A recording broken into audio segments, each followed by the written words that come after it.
course up, let's get into how to make a commit to action phone conversation. Often, this is going to be part of get out the vote, and that's what we're going to discuss here. But the same principles apply for phone conversations where you're asking folks to commit to other actions as well. First, it's important to know that a good campaign or team will have created a call list of targeted people who they believe are likely to vote. Once you have that list, what's next? Well, there has been a lot of research over the years to determine the most effective way we can make sure people turn out to vote. It's part art, part science, but here's what we know for sure. Only sharing simple reminders or polling information has little impact. Rather, it's important to have quality conversations where you do the following. Get their commitment to vote. Make a plan to vote. Apply positive social pressure. Emphasize voting as a social norm. And make it personal.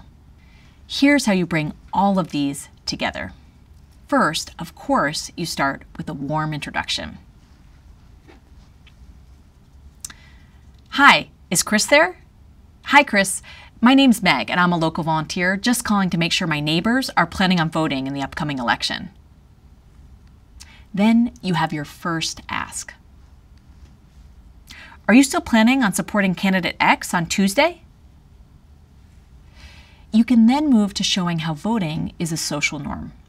People are more likely to vote if they think others are doing it. For example, Chris, we are sure there's going to be record turnout and the race is going to be really close. This sets you up for getting that commitment to vote. So you can say, with that in mind, can we count on you to vote this Tuesday? After you get that commitment, you can reinforce it with some gentle social pressure. People are more likely to do something if there's an element of public accountability. Something like, that's so great to hear.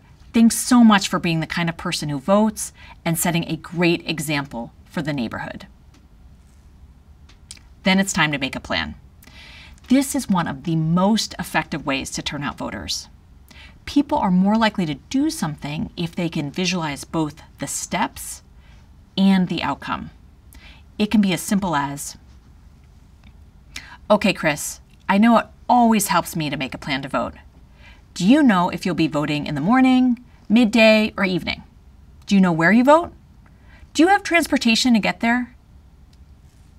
You can end with repeating their plan back to them and adding another dash of social pressure. For example, okay, so you're walking to Kennedy Elementary School before work to vote. Fantastic, Chris. We plan on following up with you and our neighbors after the election to see how the voting experience went. With a few rounds of practice, you'll have this down in no time. But before you run to start making calls, take a look at this example.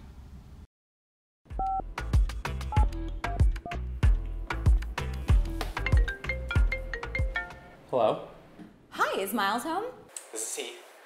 Hi, Miles. This is Anna. I'm calling from Jennifer Wild for Congress. How are you? I'm doing well. How are you? I'm well. Thanks for asking. So, as you know, the election is 4 days away, and I was just calling to make sure you plan on supporting Jennifer Wild. Is that right? Yeah, that's right. Awesome. So, Miles, I've got to tell you, I've been calling hundreds of people over the past few days, and I have never felt such enthusiasm in the air, but I also don't think I've ever seen a race that's this close. So, I want to ask you, can we count on you to vote on November 6th? Oh, yeah, totally. Amazing. Thank you for being the kind of person who votes and for setting an example for your neighborhood. It's so important for our democracy. Yeah, of course. So I know it helps me and many others to actually have a plan so we know when to vote. Do you have a voting plan? Yeah, so actually, because I almost missed it last year, this year I decided to go during my lunch break. Great. And do you know where your polling place is? Yeah, it's actually right at the school that's next to my work. Amazing. Okay, so thank you for committing to vote during lunch on November 6th at the school next to your work. So one last question for you. Would you be interested in volunteering with us to make some calls to our neighbors? I'm actually kind of busy, but maybe next election season. I get it. All right, have a great one, and thanks for being a voter. Yeah, of course. Bye. Bye. She used a lot of our tips from the previous video. She smiled when she dialed, was friendly, spoke naturally, and didn't read the script word for word. And again, that wasn't her first time at bat. She has practiced the script by talking to a lot of voters, and it showed. The one thing she could have added at the end was some more social pressure. If voters know that someone might follow up, they'll feel more accountable to follow through. You know why phone banking matters, because it's efficient, effective, and educational. You know what types of calls you can make and what you need to make those calls. You've been equipped with several best practices that you can use when talking to neighbors. And you now have 2 proven frameworks to use if you want to persuade a voter or turn them out to vote.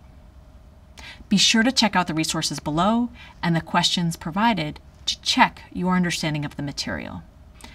Let me close by saying how grateful I am that people like you are stepping up. Phone banking might be new or take you out of your comfort zone, but it's so important. It really does make a difference. And it's how we're going to win. So get out there and start calling.